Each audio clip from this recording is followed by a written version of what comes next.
सदगुरु कबीर साहब का एक छोटा सा पद है।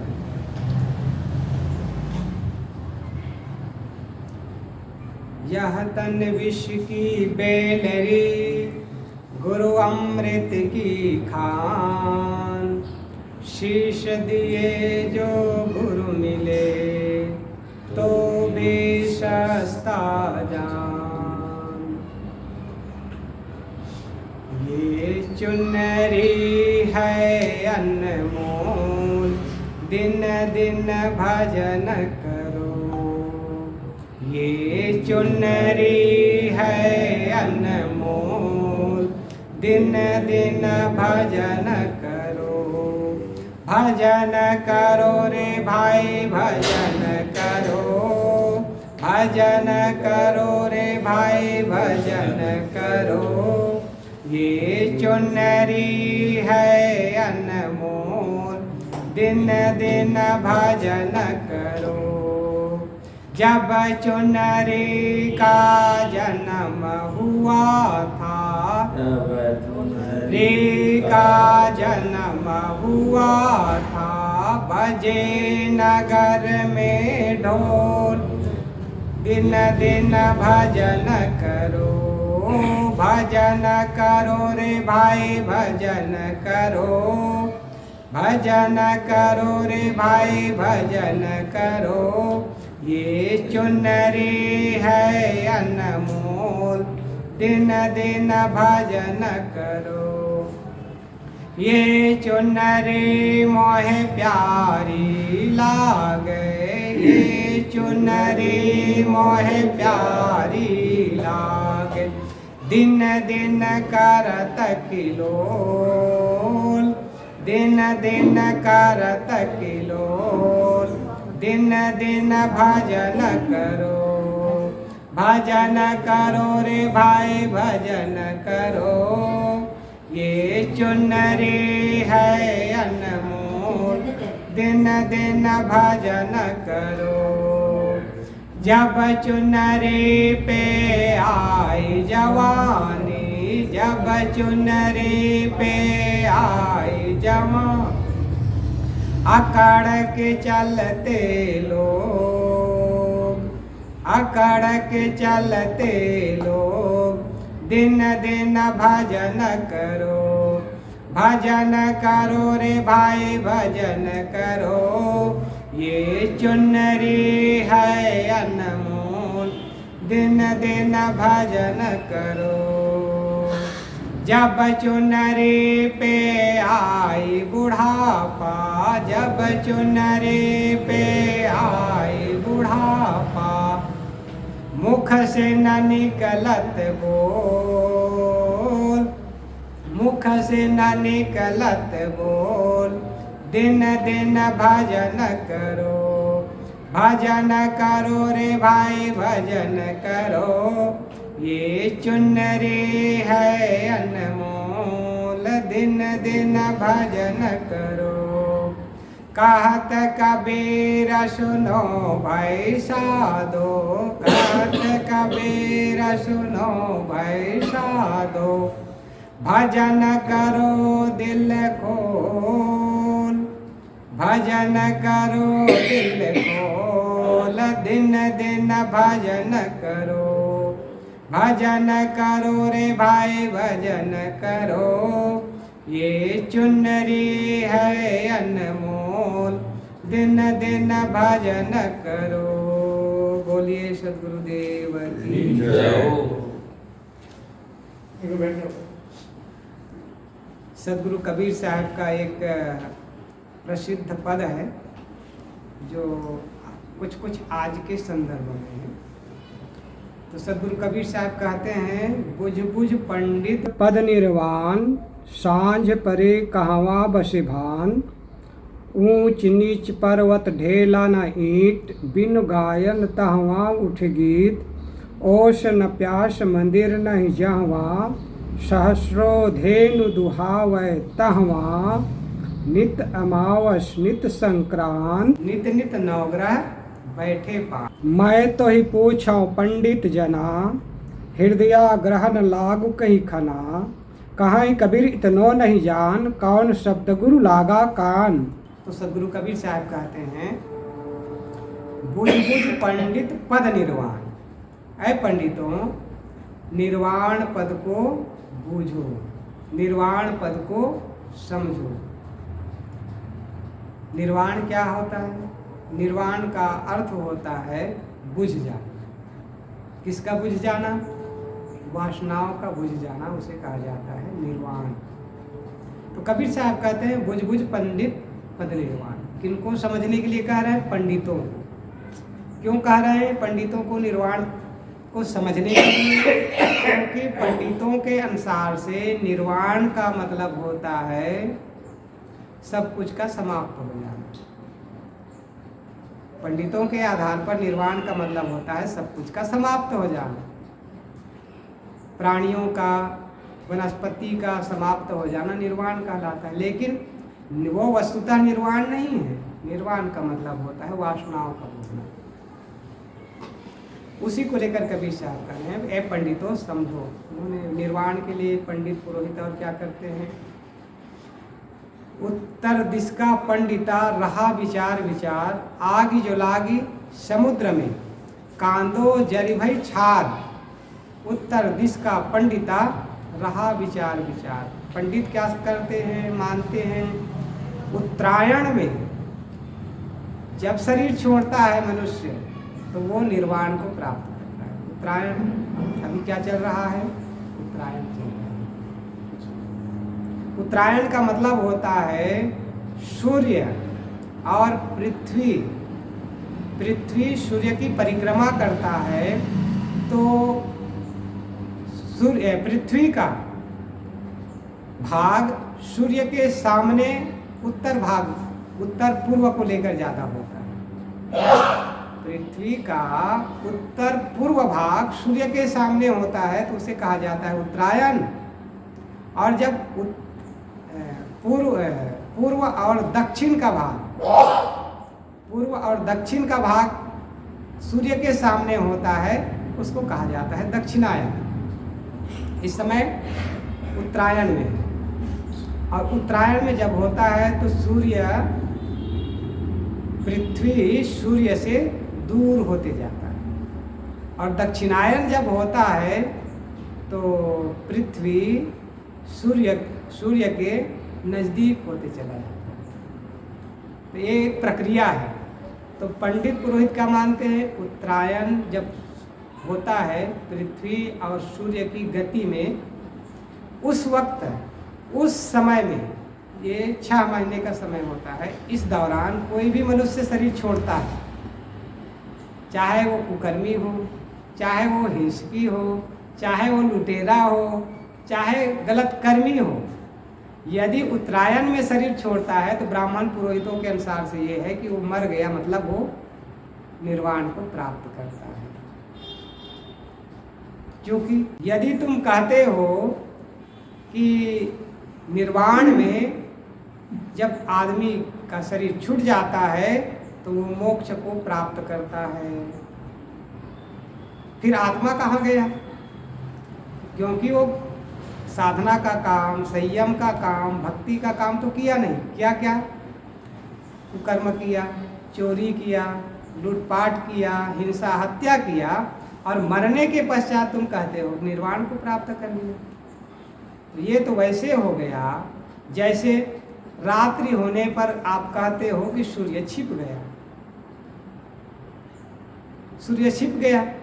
सूर्य छिपता नहीं है, सूर्य केवल हमारे से आड़ हो जाता है, छिपता नहीं है। तो छिप जाने से कोई नष्ट नहीं होता है, छिपने से सूर्य नष्ट नहीं होता है। ठीक वैसे ही गलत कर्मी आदमी मृत्यु को प्राप्त हुआ तो वो निर्वाण को प्राप्त नहीं हुआ, क्योंकि उसका जीव गमनागमन की गति में चला जाता है, तो निर्वाण को प्राप्त नहीं करा, किंतु वो कर्मों के फल भोगने के लिए भिन्न खानियों में जाता है। इसलिए कबीर साहब कह रहे हैं कि सांझ परे कहाँ वापस भान। जब संध्या हो जाती है तो सूर्य कहाँ चला जाता है? सूर्य कहाँ जाता है? सूर्य अपने आप में रहता है। चूँकि हमारे पीछे चला जाता है बस। हमारे अर्थात पृथ्वी में जिस भाग में हम हैं उस भाग के पीछे चला जाता है बस। सूर्य तो हमको नहीं दिखाई देता है, वो छिपता नहीं है, वो हमें दिखाई नहीं देता है। इसका मतलब ये नहीं है कि सूर्य नष्ट हो गया, ऐसा नहीं है। सूर्य समाप्त हो गया, ऐसा भी नहीं है। ठीक वैसे ही जो गलत कर्मों में प्रवृत्त होकर के शरीर छोड़ता है उत्तरायण में, वो निर्वाण को प्राप्त नहीं करता है। उसका जीव मोक्ष को प्राप्त नहीं करता है, किंतु वो कर्मों के अधीन जाता है। हाँ, मुक्ति अवस्था में जो ज्ञान, साधना, भक्ति, संयम इत्यादि में लगा होता है, उसका शरीर छूटता है। तो जैसे सूर्य अपने आप में होता है निर्वाण के पश्चात, ठीक वैसे ही निर्वाण जीव अर्थात मुक्त जीव अपने आप में टिका हुआ होता है। कोई कहता है निर्वाण में अपने मत के अनुसार से कोई स्वर्ग को प्राप्त करता है, कोई कहता है और अपने मत के अनुसार से अमुक जगह जाता है, कोई कहता है गोलोक में जाता है, कोई कहता है ब्रह्मलोक में जाता है, कोई कहता है साकेत लोक में जाता है और कोई कहता है सतलोक में जाता है। गोलोक में जा रहा है एक का जीव, चंद्रशिला में जा रहा है और एक तो मैं कह रहा था कि सनातन का अर्थ होता है सदैव सदैव एक रस रहने वाला तत्व, उसे कहा जाता है सनातन।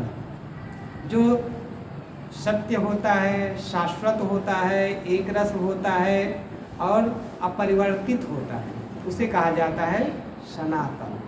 और वो सनातन तत्व सृष्टि में है चेतन आत्मा, जीवात्मा और दूसरा प्राकृतिक शक्तियाँ, मिट्टी, पानी, आग, हवा और आकाश।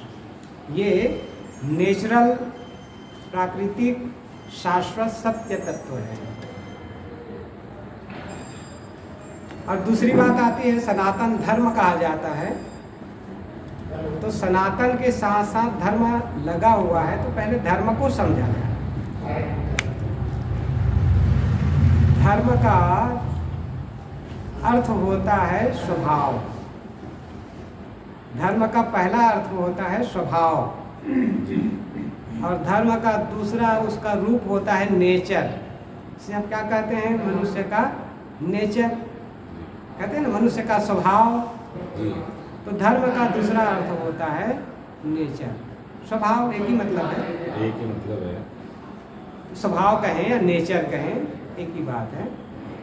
तो साहिब जी जैसे हाँ हाँ बोलिए। जैसे मैं अपने विचारों में मानता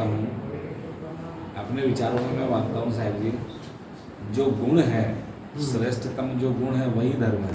हाँ किसी भी वस्तु का, किसी भी पदार्थ का, किसी भी प्राणी का, हाँ किसी भी स्थिति का हाँ जो मूल गुण है वही धर्म है। मूल गुण को धर्म नहीं कहा जाता है, किंतु मूल स्वभाव को धर्म कहा जाता है। जैसे मिट्टी है तो मिट्टी के गुण है गंध। मिट्टी का गुण है गंध होता है और मिट्टी का स्वभाव होता है कठोरता। गुण और धर्म में अंतर है, गुण और स्वभाव में अंतर होता है। आपने कहा गुण को धर्म कहा जाता है, गुण को धर्म नहीं कहा जाता है, हमेशा स्वभाव को धर्म कहा जाता है। मिट्टी का गुण क्योंकि गंध है, उसका स्वभाव कठोर गुण है। स्वभाव उसका कठोरता है। जैसे आग का धर्म हम कहेंगे तो उष्णता है, हाँ। लेकिन आग का गुण कहा जाएगा तो आग का गुण होता है दृश्य, रूप, रूप विषय। आग जो प्रकाश है, लाइट है, ये आग का प्रतीक है। हाँ। प्रकाश आग का प्रतीक है, इसका गुण होगा रूप विषय। और जब उसका धर्म कहा जाएगा तो दाहकता, जलाना, तो जलाना ही उसका स्वभाव है। उसका स्वभाव जलाना उसका स्वभाव है और उसमें एक दूसरा गुण है जो रूप प्रकाश करता है, दिखाता है। दोनों चीजें हैं। जलन केवल प्रकाशित होगा, केवल दाहकता ही नहीं है, उसमें रूप दृश्य भी है। हाँ, दृश्य तो है वो ही। जला नहीं रहा है, ये जला रहा है, जला नहीं रहा है, केवल दृश्य दिखा रहा है। दोनों चीजें हैं, अलग अलग है। एक गुण है, एक स्वभाव है। एक गुण होता है, जैसे पानी, पानी में भी पानी का गुण है रसायनाशक्ति, किसी भी चीज़ को पिंड बांधने का, रसायनाशक्ति, पिंड बांधने की शक्ति, वो उसका क्या है, गुण है। लेकिन पानी का धर्म जब कहा जाएगा तो शीतलता उसका धर्म है ना, अंतर है ना। पानी का धर्म शीतलता है, गुण उसका रसायनाशक्ति, पिंड बांधने की का गुण है। हवा की बात आती है तो हवा का धर्म जब कहा जाएगा तो उसका स्वभाव कोमलता है, और जब गुण कहा जाएगा तो हवा का गुण होता है शब्द और स्पर्श। जो बोल रहे हैं वो शब्द हवा के माध्यम से आप तक जा रहा है, ये उसका गुण है। और हवा चलती है तो स्पर्श का अनुभव होता है, ये उसका गुण है। तो गुण और स्वभाव में अंतर होता है ना। तो अब इसके आधार पर हम समझते हैं पानी का धर्म शीतलता, आग का धर्म उष्णता, मिट्टी का धर्म कठोरता, और हवा का धर्म कोमलता, पानी का धर्म शीतलता, आग का धर्म उष्णता और मिट्टी का धर्म कठोरता। ये चार हो गए तत्व, चारों के धर्म हो गया उसका स्वभाव।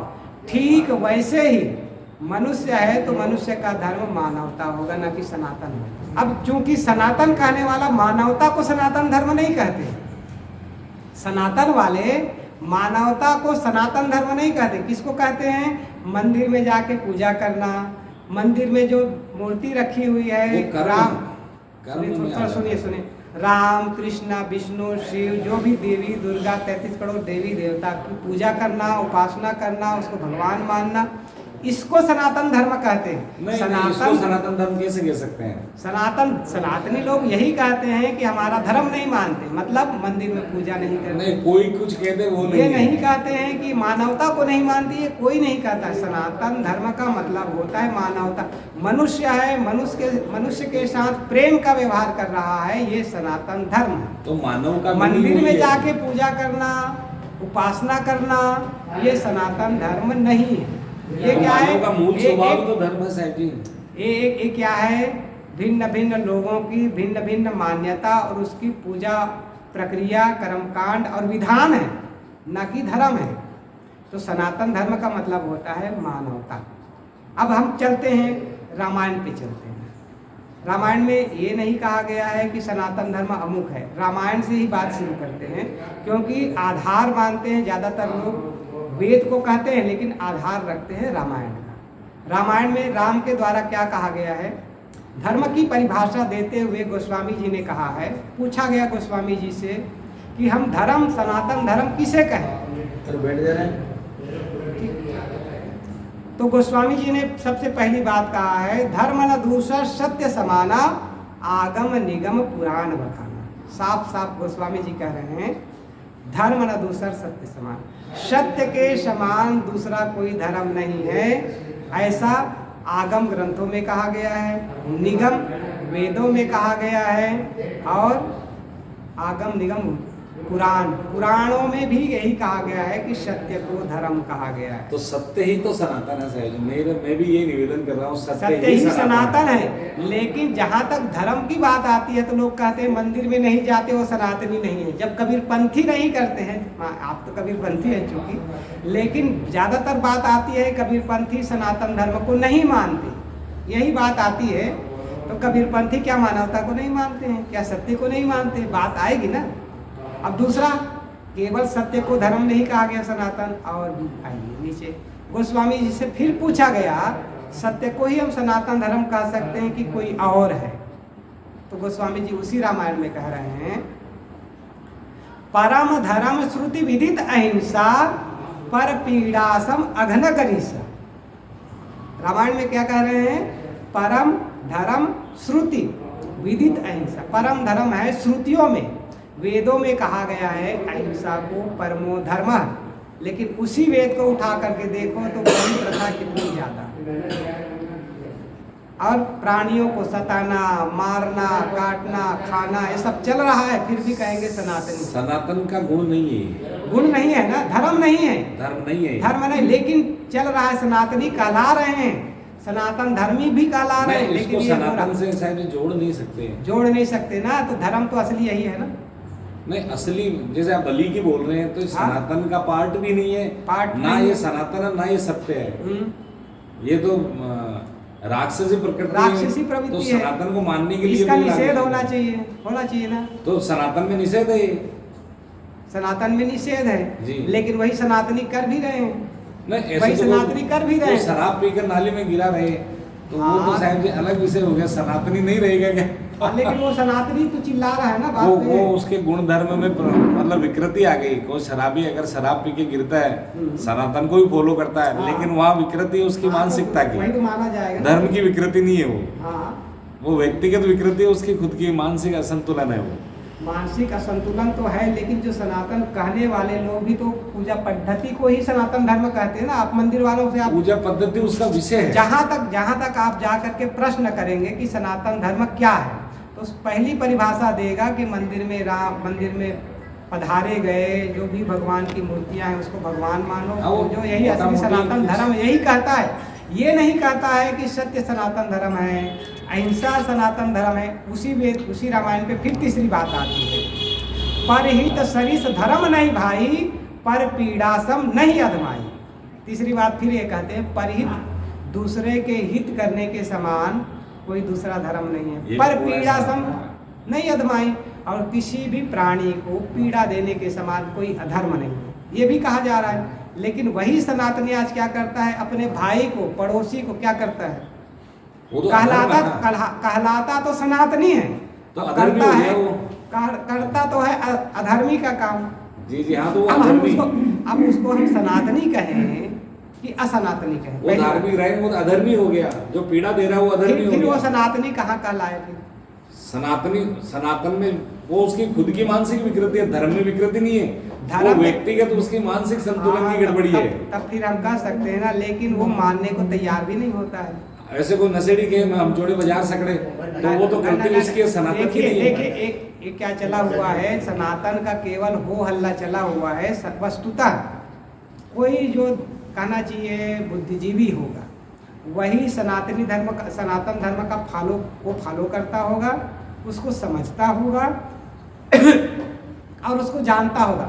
बाकी जो बुद्धिजीवी नहीं है वो न जानता है, हाँ, न समझता है, न फॉलो करता है, और केवल सनातन का के वो केवल हो हल्ला करता है, और उसके आड़ में हिंसा, हत्या, लूट, फूंक ये सब करता है। तो अधर्मी की और श्रेणी में आगे जाए। अधर्म करके भी वो मानता है कि हम सनातन धर्मी हैं। नहीं, वो धर्मी तो है ही कहाँ, अधर्म का काम कोई अधर्मी हो गया। यही 80% हो रहा है। वो यही 80% हो रहा है, 1-2% नहीं हो रहा है। उसमें साहब जी धर्म का दोष नहीं है, धर्म का दोष है करने वाले का। हम भी मानते हैं धर्म का दोष नहीं है। धर्म तो पाठ दे रहा है कि आपको ये फॉलो करना नहीं है। धर्म का पालन करने वाले का दोष है।